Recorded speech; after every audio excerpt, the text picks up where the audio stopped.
Assalamualaikum warahmatullahi wabarakatuh. Perkenalkan, kami dari kelompok 4 paralel 4 izin menjelaskan cara bagaimana menghitung jumlah kumulatif dari 1 hingga N menggunakan rumus yang kelompoknya bisa dapat dilihat, yaitu terdiri dari Noval Gifari, Jason Bagaskara, Ibnu Burhanuddin, dan saya sendiri, Revandra Ataya. Boleh, next. Ini adalah assembly code yang telah kita buat dan kita lampirkan ke dalam laporan, dan kita bisa langsung mencobanya. Oke. Nah, jika di run, kita bisa langsung melihat bahwa hasil penjumlahan kumulatif dari 1 hingga 500 adalah 125.250.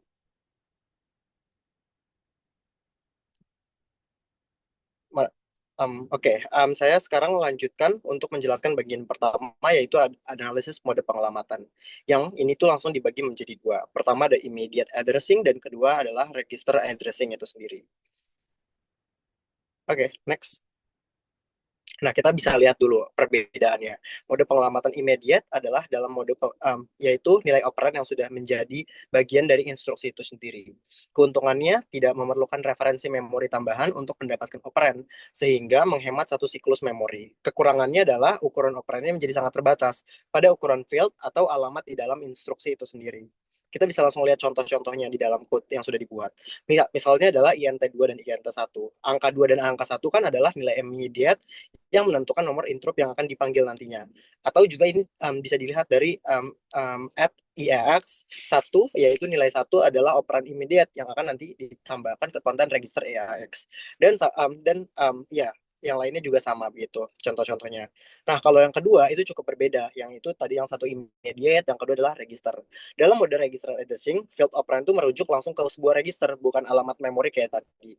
Nah, keuntungannya adalah program hanya memerlukan field alamat yang kecil dan tidak ada referensi ke memori, sehingga eksekusinya menjadi sangat lebih cepat. Kita bisa langsung lihat contohnya. Nah, contohnya adalah move EBX atau EAX ini. Instruksi ini akan menyalin konten dari register sumber EAX ke register tujuan atau EBX. Kedua operan bakalan berada di dalam register kan, sama kayak misalkan di emul EBX. Nah, instruksi ini kan mengalihkan nilai dari register EAX dengan nilai operan itu, yaitu register EBX yang sama juga dengan ECX ini sendiri. Boleh di next. Nah, kemudian masuk ke bagian kedua yaitu instruksi aritmetika yang kami gunakan. Nah, jadi program ini bertujuan untuk menghitung jumlah deret aritmetika dari 1 sampai N. Dalam kasus ini, N-nya itu sama dengan 500. Menggunakan rumus S sama dengan N kali N plus 1 dibagi dengan 2. Nah, untuk mengimplementasikannya, program ini menggunakan 3 instruksi aritmetika utama, yaitu ada add atau penjumlahan, imul atau perkalian bilangan bulat bertanda, idif itu untuk pembagian bilangan bulat bertanda. Nah, kemudian di sini catatannya yaitu EDX.2EX merupakan notasi yang digunakan untuk merepresentasikan sebuah pasangan register yang bekerja sama untuk menampung satu nilai tunggal berukuran 64 bit. Nah, struktur dari EDX-EAX itu sendiri ada EDX atau register high order yang menyimpan 32 bit bagian atas atau bagian paling signifikan dari hasil perkalian 64 bit. Yang kedua ada EAX atau register low order yang menyimpan 32 bit bagian bawah atau bagian paling tidak signifikan dari hasil perkalian 64 bit. Nah, kemudian di sini kita lihat ada add EAX1 di sebelah sini, yang fungsinya itu untuk menambahkan nilai 1 ke register EAX. Nah, perannya dalam algoritma ini itu untuk menghitung bagian N plus 1 dari rumus EAX, yang sebelumnya berisi 500 atau N-nya menjadi 501. Nah, kemudian ada IMUL IBX di sini. Nah, itu fungsinya itu untuk mengalihkan nilai di register EAX dengan nilai di register EBX secara bertanda atau signed. Nah, perannya dalam algoritma ini itu untuk menghitung bagian N kali N plus 1 yang hasilnya disimpan dalam pasangan register EDX EAX. Nah, kemudian ada IDIF ECX di sini. Nah, fungsinya itu untuk membagi nilai 64 bit di EDX EAX dengan operan di ECX secara bertanda atau signed. Nah, perannya dalam algoritma ini itu untuk melakukan operasi pembagian dengan dua untuk mendapatkan hasil akhirnya. Nah, hasil pembagian atau quotient-nya akan disimpan di EAX. Ini akan dilanjutkan teman saya. Baik, terima kasih. Izinkan saya melanjutkan. Saya akan menjelaskan tentang register dan proses interrupt. Jadi tujuannya adalah untuk menganalisis dua kategori register yang terlibat dalam program memanggil layanan I/O melalui instruksi INT. Yang pertama ada register proses interrupt atau mekanisme CPU dan register parameter yang digunakan di program ini.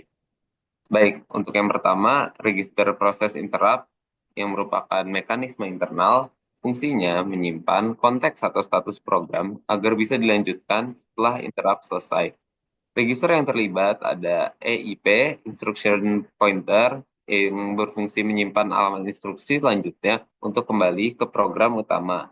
Kedua ada EFLAG atau status register, menyimpan status flag yang merupakan hasil operasi sebelumnya, dan ESP, Stack Pointer, yang mengelola stack yang digunakan untuk menyimpan EIP dan EFLAG.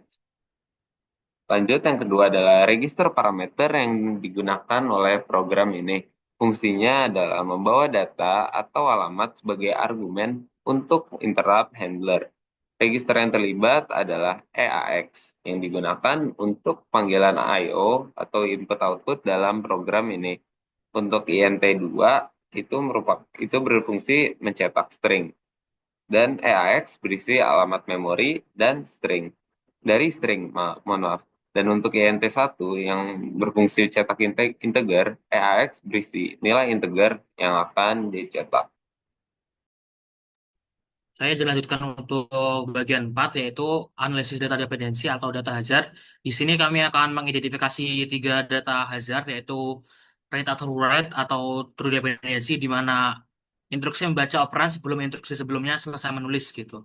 Lalu selanjutnya adalah write after read atau anti dependency, yaitu instruksi menulis operan sebelum instruksi sebelumnya selesai membaca. Dan yang ketiga adalah write after write, yaitu 2 instruksi yang menulis ke operan yang sama atau bisa disebut juga auto dependency. Next.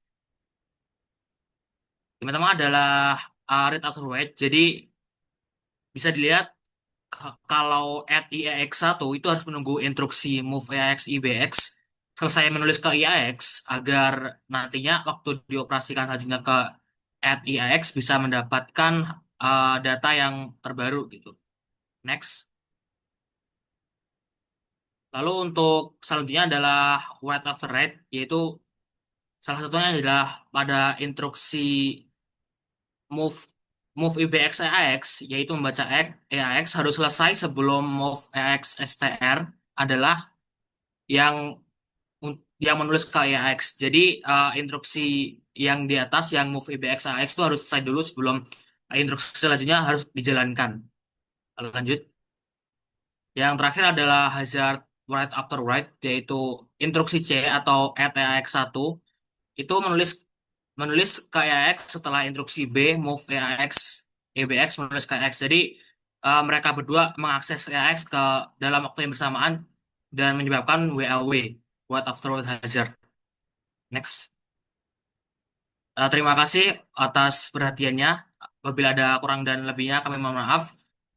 Wassalamualaikum warahmatullahi wabarakatuh.